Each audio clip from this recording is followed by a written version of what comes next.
Good afternoon, everyone. This is Lindsay with Destination DC. I'm going to give it just a minute to help make sure everyone gets loaded into the system properly, and we will begin in about a minute.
Okay, once again, welcome from Washington, D.C. My name is Lindsay Hill. I am Senior Manager for Tourism Sales here at Destination DC. I want to thank everyone for taking the time out today to attend our Group Tour Spring Season Update webinar. As we all know, the spring is the busiest time for Washington, D.C., and we appreciate all the business that you bring to the city. I want to make sure that we make your tours as easy and as accessible as possible. So we will go through a lot of updates. If you have joined our webinars in the past, a lot of this information will be just a reminder, but we appreciate again your time and attentiveness as we go through the information.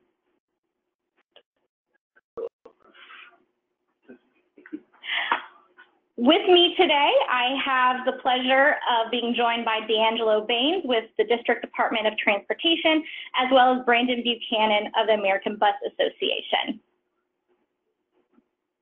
Just so everyone knows, you will be muted throughout the entire presentation. If you do have questions, you are welcome to type them into the comment box, and I will address those at the end of the presentation, but you could go ahead and add those in at any time.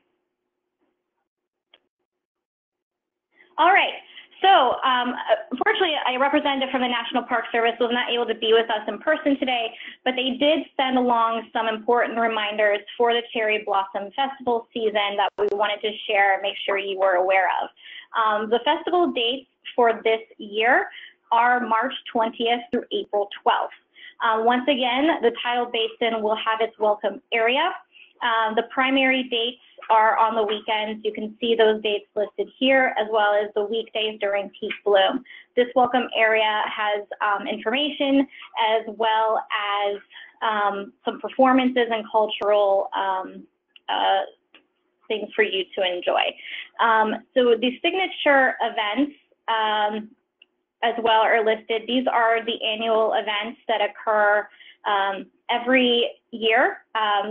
And sometimes the dates flip around, but this is for the 2020 dates. We do have the Kite Festival that is occurring Saturday, March 28th on the National Mall on the grounds of the Washington Monument. The National Cherry Blossom Festival Parade, which I know a lot of you will be bringing your groups to, is Saturday, April 4th. And Pedalpalooza is on the 11th. I also put in here the Credit Union Cherry Blossom 10-mile run, which is on Sunday, April 5th, as it does have quite a few road closures through the downtown area that you should be familiar with.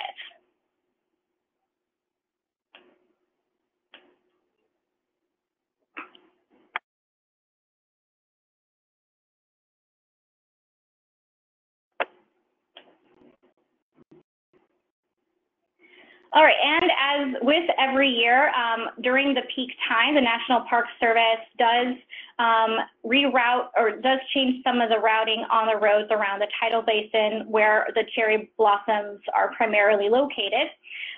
So you will see, again, this is the same routing that they do every year. The dates just are based on when peak bloom will be.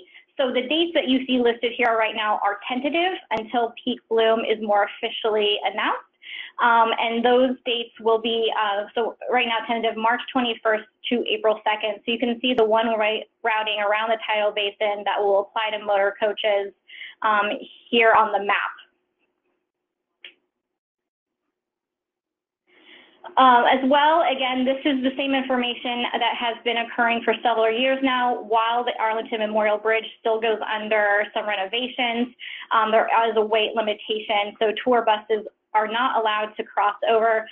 So this is a reminder of the detour routes to get to Arlington National Cemetery from different avenues of the region. Lastly, again, this is similar information to past years. The Park Service does now have parking meters that have been implemented throughout the National Mall Memorial Parks area. Again, you can see where these are located primarily for use by motor coach operators. The one change here is that the rates have now been matched with the city tour bus meters that D'Angelo will talk about here in a few minutes, with a 3-hour limit. So it's $6.90 per hour. And these can be done through credit cards or by app with your bus drivers doing it too, directly or through your operations team.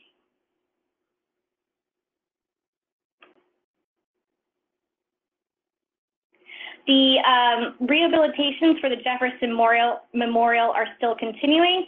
Those should be done here in 2020, but again, we don't have an exact date. But so as your tour groups are going through, if they ask about scaffolding that is currently up around the dome, this is the reason. They are doing some work to clean off some of the stuff on the top of it, so just cleaning up, making it more beautiful for people as they move through the years. So just to be familiar with that.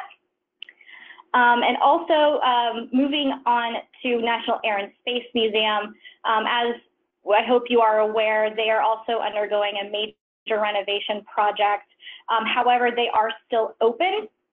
And a lot of the popular galleries and exhibits and things you would really want to see, including the Spirit of St. Louis and Neil Armstrong's spacesuit, are still on display. The new galleries that they are currently working on, the first ones are expected to open in 2022 with final completion in 2025. A reminder as well that the Udvar Hazy location out near Dulles Airport is fully operational and open. So if you would like to utilize that location, you can do that as well. A big thing to note, though, is the entrance into the museum and where buses can drop off. The entrance on the National Mall side is the entrance that should be used. The other entrance is currently not available, and a motor coach drop-off is limited here, so it would be preferred to not utilize this stretch of road if possible. There are still dining options, including grab and go, but the cafeteria itself is not available in its full capacity. And you can get dining vouchers for this museum as well as the ones at Natural History and American History. All right, I'm going to pass the phone over to D'Angelo to give you updates on his neck of the woods. Thank you. Good afternoon, everybody. My name is D'Angelo Baines. I'm the curbside manager with the Parking and Ground Transportation Division of the District of Columbia Department of Transportation. I'm here representing our director, Mr. Jeff Marudian, and our associate director, Evian Patterson. And so thank you, Lindsay. It's a pleasure being able to support this wonderful cause and initiative for communication. So as we're going into the 2020 tour season, we'd like to thank everybody for their safe operations in the last year, and we'd like to ask everybody continue to be reminded of the laws and the regulations in the District of Columbia as they pertain to curbside access. We want to make sure that we're also aware of new or changed parking availability and restrictions based on construction. There will be a lot of construction. I know Lindsay touched on what's happening over at the Air and Space Museum. And every year when the companies come back and the drivers come back and we see them on DC Loves Buses Day, they tell us that so much has changed. So we do want to make sure that we encourage everybody to check with your destinations and do your routing and your research in advance, just based on a lot of the road programming and construction changes and restrictions that we have.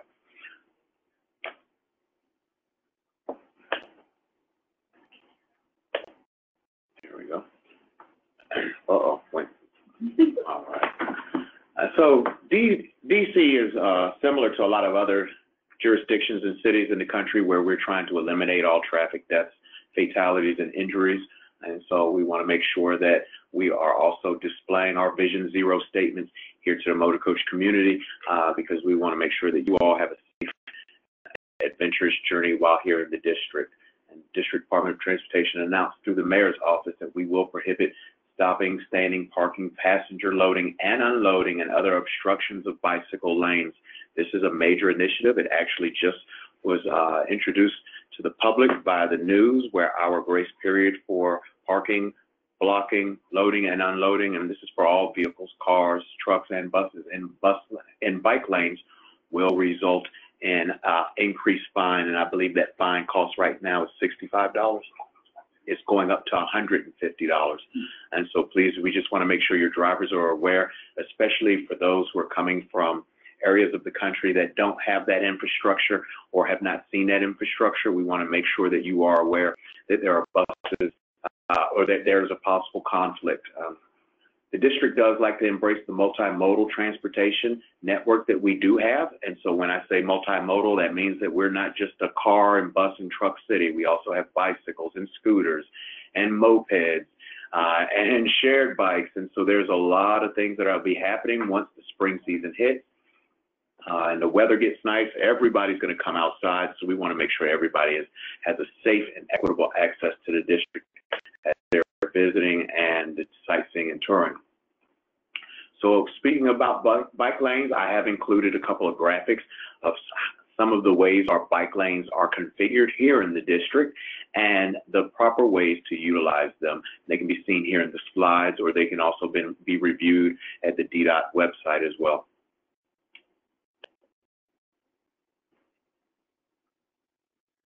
So just to go over also what the no parking regulations are, we do get a lot of requests and inquiries regarding how to use the no parking regulations.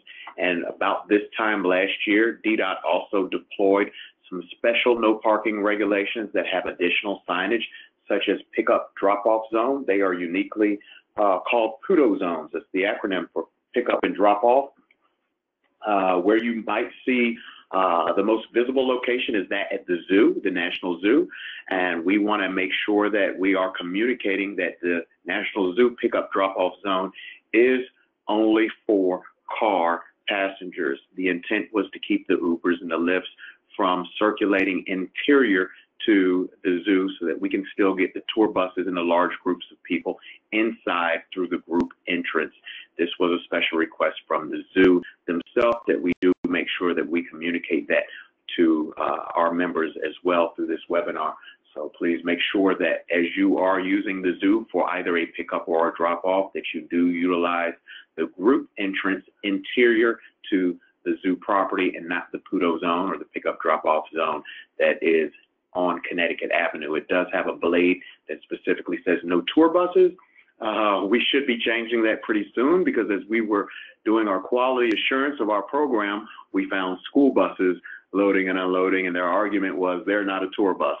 So we should be striking the word tour off and just call it no buses here pretty soon. Also, we do understand that a lot of our destinations, or a lot of your destinations as tour bus drivers or group operators, might be at locations where there are not necessarily a established pickup drop-off zone or a no parking building entrance area for you to be able to safely access the curb, in which case you may still have to double park. And here displayed in the webinar are the applicable laws to doing that double parking, but we do also want to remind drivers that it is active loading and unloading only. So we did communicate this message at last year's webinar, and I believe our office saw a very positive increase in operations during the sightseeing season, We got a minimal amount of complaints of tour buses all over the city and blocking streets and causing traffic and congestion. So we would like to go ahead and continue that effort as we have in the past. One way that we do encourage our operators and our group leaders to do is to set up more or less of a walking route, especially when the weather is good and you have the characters on board who are able-bodied to be able to make those destinations by foot. We are a very walkable city. For an example, we have the Air and Space Museum is under construction, and there will be limited access, as was notated by National Park Service. The Independence Avenue entrance will be closed due to the construction, as well as the Eisenhower Memorial. So that area will be highly congested with all other traffic considering. So one of our options that we like to also encourage everybody to do is either start your tour at Union Station and walk to the Capitol building, walk to Air and Space or your museum of choice, and then get your motor coach near L'Enfant Plaza, which is halfway down the mall, and continue on with your day. That is the way we have developed our tour bus meter program. And so introducing our tour bus meter program, we introduced it last year, and it was to a resounding success. We've actually had requests for more installations. We are currently reviewing the operations and the impact. We do realize that our partners at Union Station, which are our federal partners, are a priority for us to make sure that we drive a lot of our long-term parking to Union Station. So we do want to encourage those operators who do not use the bus for longer periods of time than the short stays, the 1 and the 2 hours that are programmed in the tour bus meter parking. Please do not overstay those locations. They are designed for the bus driver to safely access the curb, be able to get off, maybe grab a snack, a bite to eat while he's waiting for his group leader to collect his passengers, and then be able to pull off.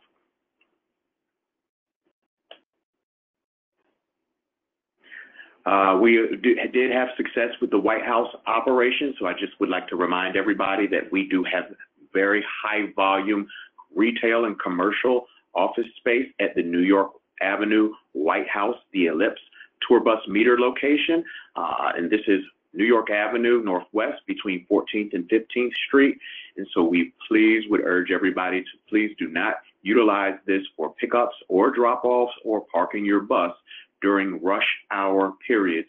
And the signs are programmed to display that restriction during rush hour. It does make us good partners with the community who has accepted us with warm greetings and allowed us to utilize that piece of, or has supported the utilization of that curbside and that public space for the tour bus and the sightseeing and the tourism industry as well.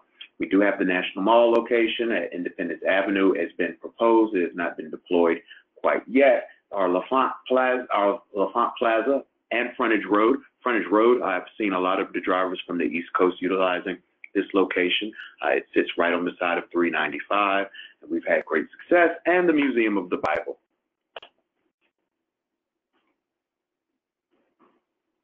So how do we use them, and how long can we stay? Again, we think we did a really great job with the signage because we got very limited number of requests. One of the number one questions that we did get were, can church vans and 15-passenger vans and the such smaller cutaways, turtle tops utilize these locations? Tour bus meter parking zones are for any bus, church bus, school bus, city bus, any bus that wishes, that is oversized from a regular parking space. However, we would like to encourage the 15-passenger vans and the cutaways that are less than 20 feet long to utilize a regular car parking meter. The rate is significantly cheaper, and you have an opportunity to get a little closer to your destination as well. Again, as a reminder, these pay-by-phone accounts can also be set up through Park Mobile so that you can pay by your cell phone with the Park Mobile app, which only requires the driver to enter in the license plate of the vehicle. The dispatcher can pay remote by website, and our enforcement team will be able to recognize the license plate of the coach. So this is very important. As long as the license plate of the vehicle matches the payment form, the automated enforcement will not issue a ticket. Unfortunately, the ticket does go to the registered owner of the vehicle, unless the bus is operating illegally or impacting traffic, whereas law enforcement will engage with the driver and issue that driver that citation directly. Again, a couple of our other locations. L'Enfant Plaza has not necessarily been utilized for a lot of overnight parking, but we do realize the utility of having some overnight parking locations. And so we don't promote overnight parking on the street in the District of Columbia on any meters, but we do have that opportunity at L'Enfant Plaza should it become available, and as well on Frontage Road, based on their low impact to the community.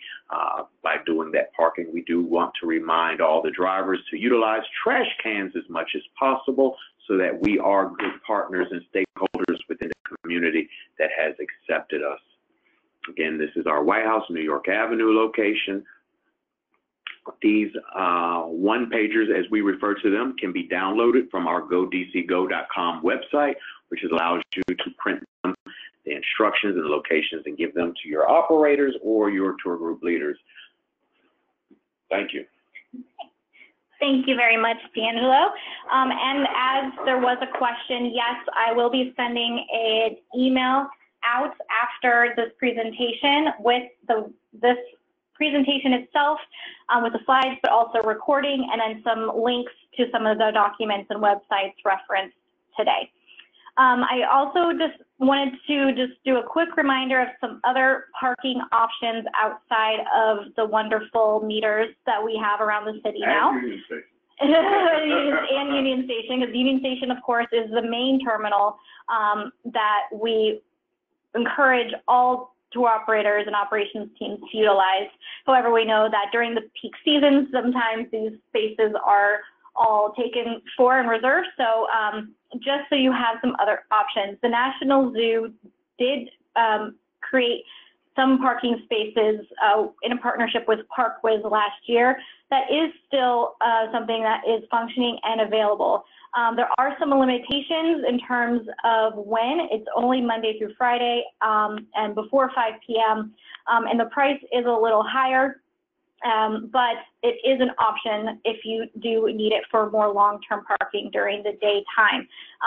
The link at the bottom will take you directly to their National Zoo page, and once you click on you can see on the map, the higher priced little balloon is where the bus tour parking option is for reservation.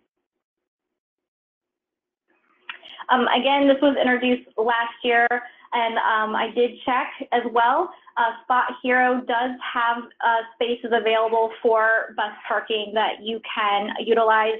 Again, this would be something that you would book directly with Spot Hero. An updated contact is listed here. You can see though the areas that are available for use for parking directly through their company. And again, this will be sent out, so you will have all of this information to reference at later dates. All right, turning it over to Brandon L. from ABA to give us best practices on your group trip to Washington, D.C. All right, well, good afternoon, everyone, and first things first, I guess. We'll start with ELDs, electronic logging devices. Those went into full compliance required by the federal government in mid-December of 2019. Nothing, though, changed in terms of the hours of service. So it's still the same total 10 hours of total driving time each day and 15 hours of on-duty time for your drivers.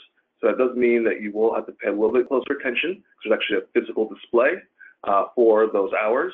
While there are some, it's a little bit more accurate than maybe it was in the past with the log books, but it is up to the minute. So some of the deviations from an itinerary, extra trips to the grocery store, dropping people up at movies, probably should no longer be part of your itineraries going forward.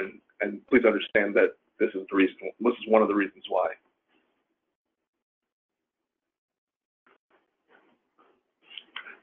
But also, again, you want to be partners when you're putting together these trips, not just as a tour operator or as a motor coach operator, but you are tour partners. On single or multi-day charters, make sure that you both review the trips before there's any final approval or any price quoting. Now, again, because of the ELDs and a little bit more of a closer eye being paid to the hours of service, sometimes trips might need a second driver. Maybe you might be doing more day trips, or sort of changing what start times might be. You may need to stage drivers along the way to help with those changeovers. So you might need to consider driver day rooms at different properties. But make sure that you work with the bus operator to help facilitate any changes that you might want to make to your itineraries. Again, no off-the-book activities. And for those of you who are members of the Student Youth Travel Association, they also will be encouraging you to visit your operators. And they've got a whole site inspection checklist that you might want to check out as well. For the drivers, or for those of you who are instructing drivers, please make sure that they very clearly and fully communicate with their customers.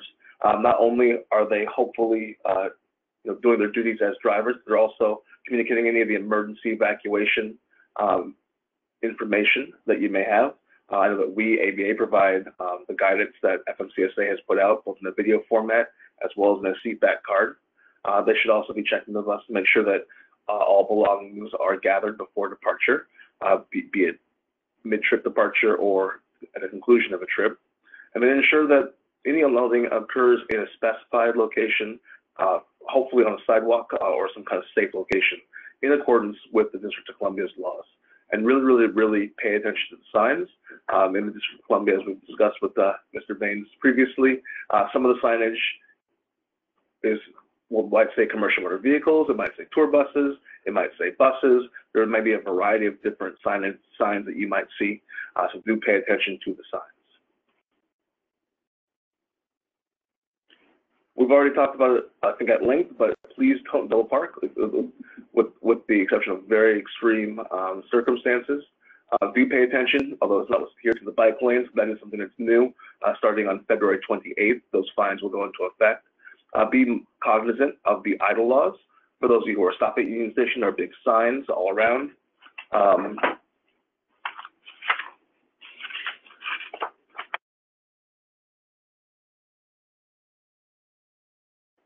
Yes, right. Also be mindful of the bus lanes. I know that you definitely can use those. Tour buses are allowed on those. Make sure that you pay attention to the rush hour prohibitions. Usually there are signs for those. Generally speaking, rush hour is from 3 to about 7 p.m., but do pay attention where those are in effect. And also be mindful of residential property. I think, as I mentioned, there is the whole Go DC Go website. You can pay attention to the routing maps there, and do pay special attention to those. And also, well, we're going to talk about a happy event that's taking place on May 5th and 7th, 5th through the 7th. There also are an inspection blitz that will be going on. Some of you may have experienced it last year as well. It's called CVSA's Road Check. During that inspection period, there's about 10,000 bus and truck inspections that take place. This year, they're going to be absolutely focusing on drivers and electronic logging devices. So do make sure that your driver is equipped and trained on how to display their record of duty status, and also are able to easily transmit with instructions.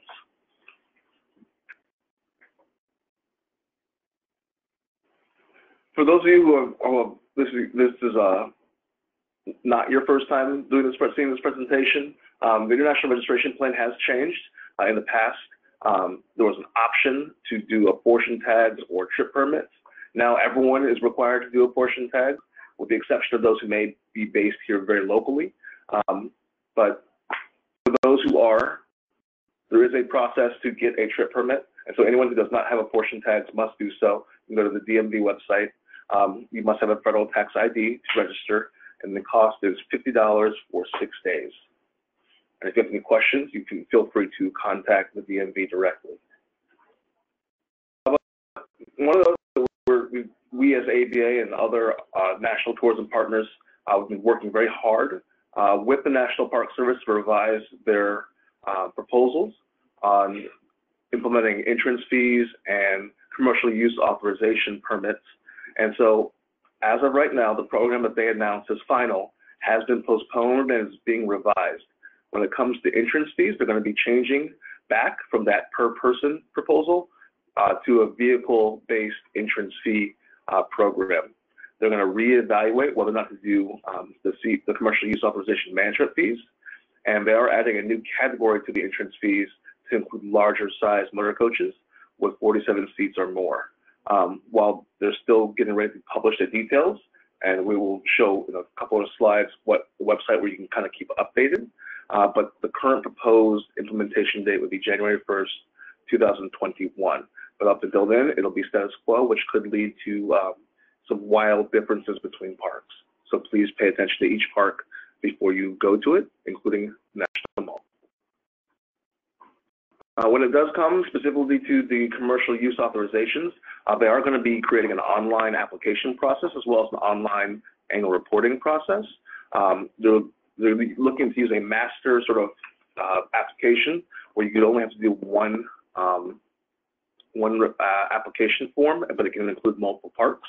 They're kind of going to a tiered pricing structure, so it might only cost $50 to add an additional park after you register for the first one. And again, no management fees for any parks that have entrance fees, but they will be reconsidering them over the course of the next 2 years for parks that do not have entrance fees. There are some parks that do have waivers, and be on the lookout for that. We'll also talk about that in the next slide. This program is scheduled to go into effect January 1st, 2021. So again, right now with the annual application fee, it'd be $300 for the first park and then $50 for each additional park. Again, these could potentially be subject to change because they've not yet been publicly announced, but that's what we have negotiated with them. There'll be no management fee for any park that has entrance fees, and they'll be reevaluating management fees those would not start until 2022 at the earliest. We're currently aware of about 15 parks that have secured waivers. We do expect National Mall to receive one in the near future, where there would be no fees for commercial use authorizations or entrance fees. And again, you can go to the NPS website to keep up to date on any changes to the program.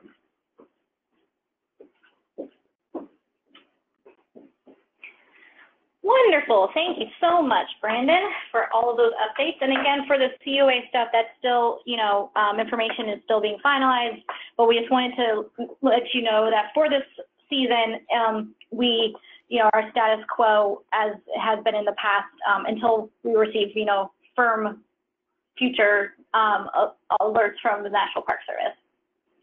So also just wanted to include a quick slide here on a reminder of the professional tour guiding companies we have in Washington, D.C., and why it is a good idea to make sure you are utilizing those companies. Just as a local guide is more aware of the routing of different bus routes and best methods of getting your group from place to place, but only that they have the stories to tell. They know the city inside and out. They are the locals, so it brings a little extra to your itinerary and to the experience of your guests. We do have companies that we can provide to you if you are interested in learning more about incorporating the local guides into your programs. So please reach out to me directly if you would like a list of all of that. As Brandon mentioned, May 5th through 7th, there will be some inspections, but on May 7th, we're also going to have a very exciting day where we thank all of your wonderful bus drivers and all that they do for Washington, D.C. This is our annual appreciation day, so D.C. Loves Buses Day, and the city partners along with D'Angelo and Dita, Brandon at ABA, the Park Service, and other partners throughout the city, different attractions and restaurants and hotel members and everyone. We all get together.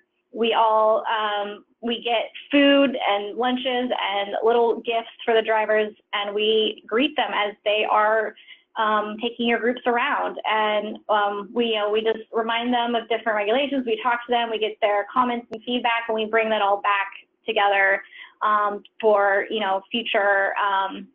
future years to evaluate. So we really want to make sure that the industry knows that we love your groups very much, and this is just our small way of saying thank you. So please be on the lookout for our teams on May 7th. We usually are out and about between 9 and noon that day.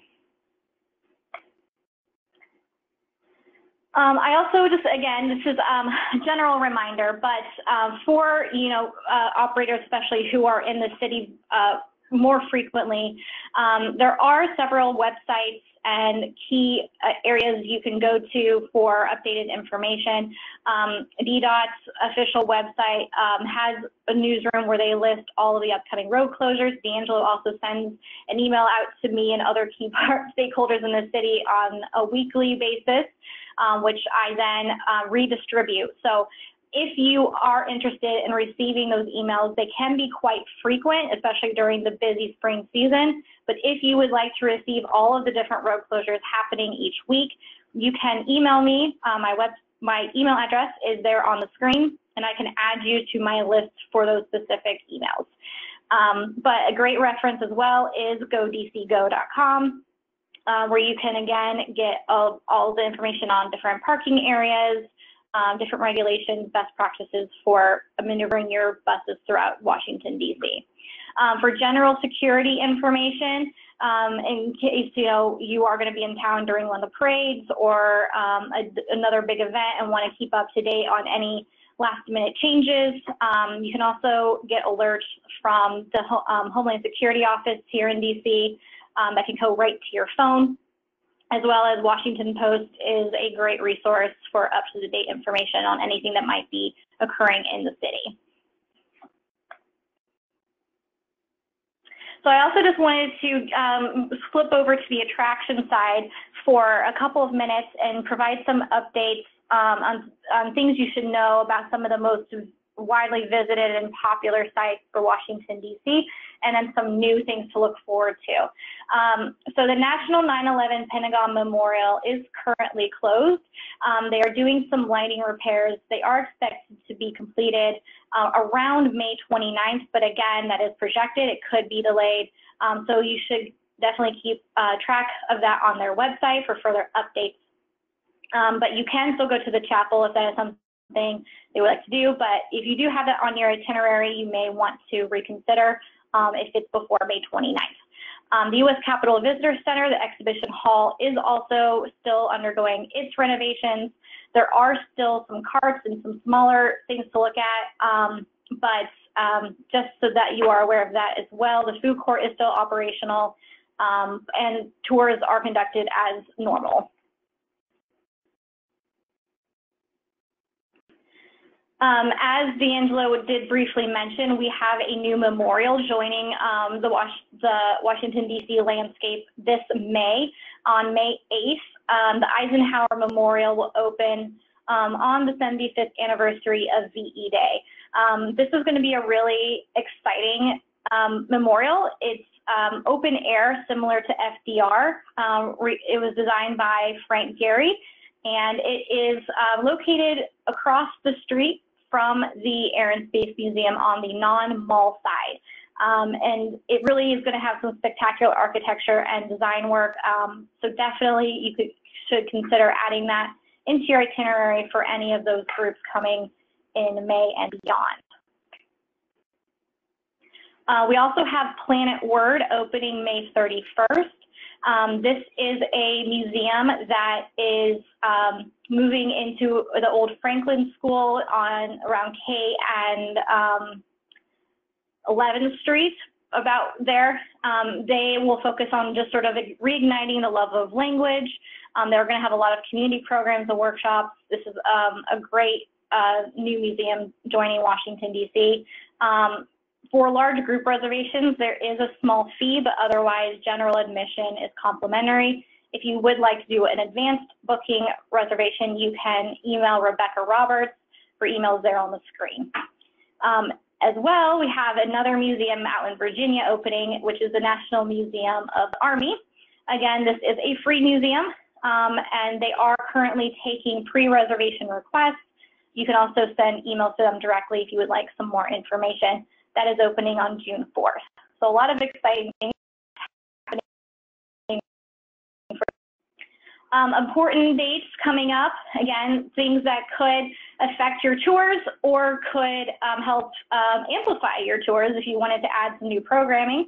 The second batch of Holocaust Museum tickets will be released February 29th. That is a Saturday at 8 p.m. Eastern Standard Time. This will be for the tickets of June, July, and August of the general sale tickets that have the $1 fee attached to them. So just to keep that on your radar. Police Week is May 10th through 16th. Always like to make sure everyone's aware of that because there are some road closures. A lot of the hotels are very full. So if you have a last minute group looking for dates during that week, you may want to encourage them to look at alternates. Passport DC as well is May 1st through 31st, the first 2 Saturdays. So they're on May 2nd, and then the Saturday after are when the open houses occur. Again, these are free. So Around the World Embassy Tour is a collection, probably upwards of 30 embassies that open their doors for free tours and have different cultural events occurring. And then the European Union focuses just on those embassies within the EU for their open houses. And then lastly, the Smithsonian Folklife Festival, which again is an annual free festival on the National Mall, will be occurring June 24th through 28th and July 1st through 5th. So again, if you have groups coming in for July 4th and those festivities, definitely make sure that your guests are aware of this occurring. Every year, their areas of focus are different. This year, they're doing Brazil, the UAE, and focusing on the climate. Lastly, again, while you can get on my email list, we do post about twice a week on our very own dedicated Facebook page just for groups.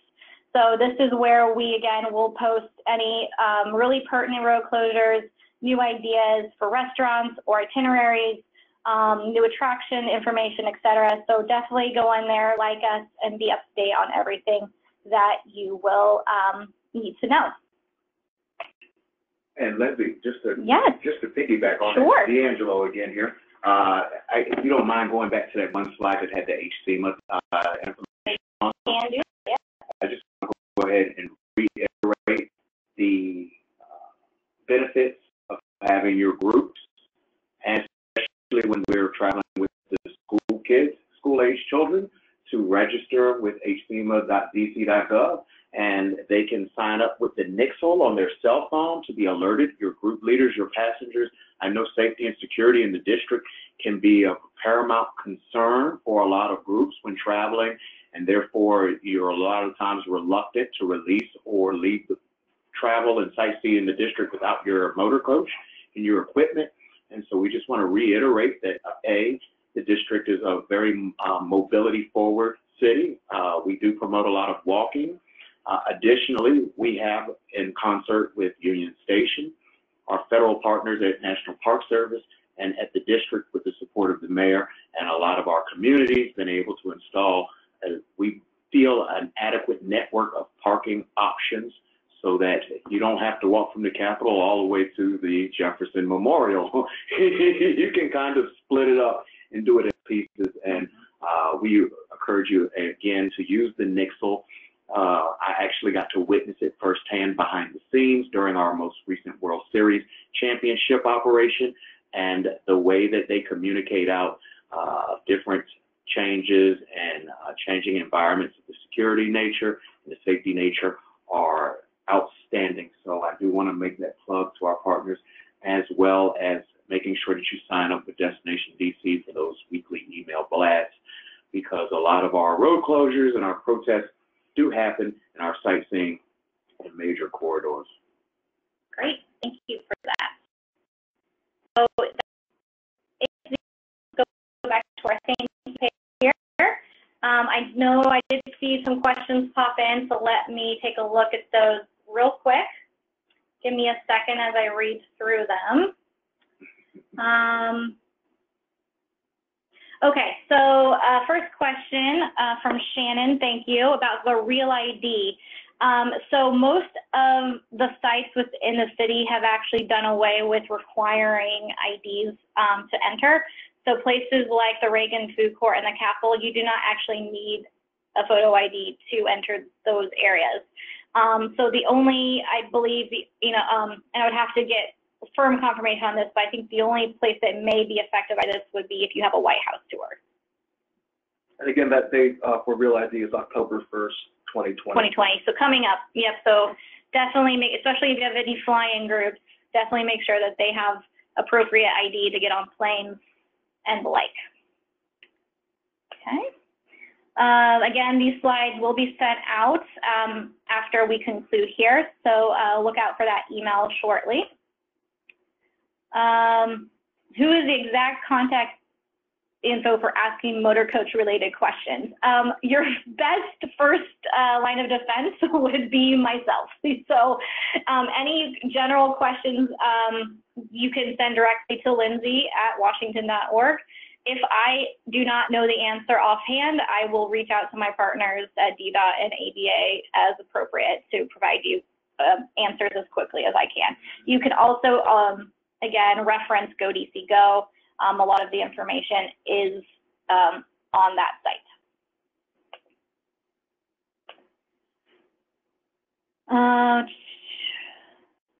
For driver day rooms, again, for any of those, if you need help with contacts with hotels or anything of that nature, again, you can email me directly and I can help you with properties I think would be a best fit for you. In terms of the CUAs, again, a lot of the information is still incoming.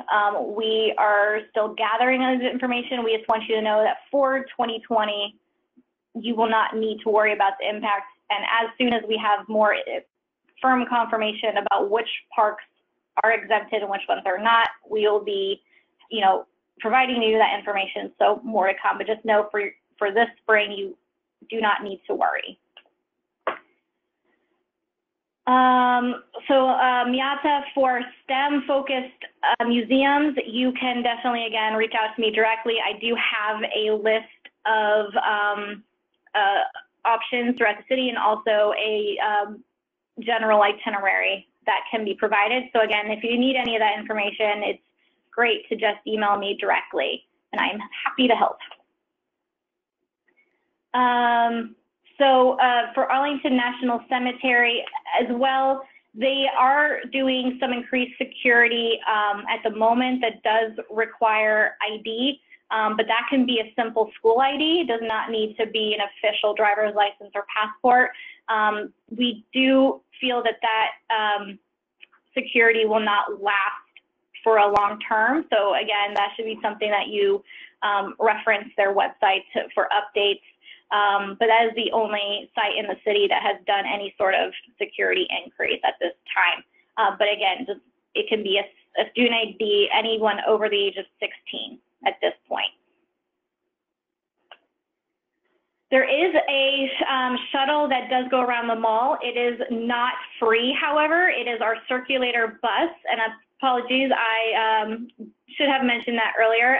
As we free time, if people do have free time around the National Mall or you want to utilize other forms of transportation, the circulator bus does have a National Mall route. It is $1 to ride the bus, so not a huge hindrance on utilization. And if you do have a Smart Trip card, which is our card to use on the trains as well as the other city buses, you can actually use it on the bus for, I think, about 2 hours without it recharging you that $1. So that is a tip of the trade, so for you to know. It is impacted by the volume of motor coaches on the mall. Yes, well, yeah, right. It does drive the same route, so. As we're considering the reliability of the public transportation, it does get impacted by our motor coach activity. Okay, and then Karen, to answer your questions, Go DC Go would I don't believe that it has information on the Air and Space Museum renovation. That is correct. We rely on our partners at NPS. Right, so that is more at NPS, but also the National Air and Space Museum itself has a page on its website that constantly is talking about where they are with this renovations and how you may be impacted. They also have a link on there where you can sign up for updates. So I would definitely recommend doing that. And as I mentioned, you know, we do support utilizing DC Guides. There are multiple companies that provide those services. And again, I can always provide a full list if appropriate. And yes, Julie, thank you for the reminder. There is still parking spots at Haynes Point that are operated by the National Park Service. Those are currently still unmetered spots. There is, though, again, it's first come, first serve, and it is limited in number, but it is still an option. I believe that is all the questions, and I thank you for all the questions. That was very interactive. Again, all of this information will be sent. This webinar was also recorded, so a recording will be attached so you can re-listen to any information. Any questions at all, we are more than happy to answer them when they come to you. I am your main point of contact for all group tours coming into Washington, D.C. So please use me as your first point of contact, and my team and here in the office and throughout the city will help answer your questions the best that we can. Gosh, I love all the questions. There one more just came through, and I just wanted to mention it. Yes, if you have flexibility in your dates and when you are bringing tours to Washington, D.C., spring is definitely a wonderful time to come and experience the cherry blossoms, and it is a very popular time for school groups. But it is not the only time that is amazing in Washington, D.C. Any time of the year, there is a plethora of activities. There's never a bad time. In terms of the lowest volume of people, the best times would be August, September, November, December, January, February. And on election year. And not on an election year. Yeah, January 2021 will be busy. Which we are coming up on. Yes. And the inauguration will be here before. Well, let's not. We will do another webinar about inauguration as we get closer to that activity. But yes, we do encourage you to look at other times of year if you have the flexibility to do so. Great. That is all the time we have today. I do again thank you for all of your attentiveness. If you have further questions, please send me an email, lindsay@washington.org, and have a wonderful day and a very fruitful spring season. Thank you. Thank you. Thank you. Thank you.